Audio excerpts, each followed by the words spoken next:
I resti del capriolo sbranato, il segno inequivocabile del passaggio dei lupi. Stramare di Segusino, l'allarme è arrivato anche qui, sul versante sud della Pedemontana. L'incubo di allevatori e malgari che attraversa monti e colli veneti senza soluzione. Il caso di Segusino riguarda con tutta probabilità una coppia di carnivori ripetutamente intercettata lungo la Pedemontana, che dal Monte Grappa si sviluppa fino a Col Visentin, sopra Vittorio Veneto.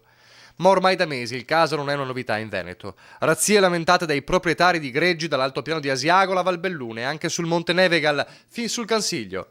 Preoccupazione alle stelle, gli animali sono molto agili nei loro spostamenti che avvengono di notte e in prossimità dei temporali.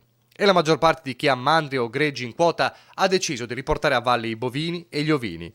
Costretti a farlo e sul piede di guerra da tempo con una regione che, dicono, non difende le loro attività. Bocciati in toto i tentativi dell'assessore regionale agricoltura Giuseppe Pan per porre rimedio agli attacchi. Prima il no del governo alla deroga sul piano contenimento, poi la soluzione e non soluzione dei recinti elettrificati e dei risarcimenti. I primi a quanto pare servono a ben poco contro degli animali agili e capaci di scavalcarli, i secondi invece non si sono ancora visti. Per malgari e allevatori resta lo stillicidio quasi quotidiano di immagini come questa. Stavolta a Segusino è toccato a un capriolo, ma l'incubo riguarda greggi e allevamenti che danno da vivere a intere famiglie.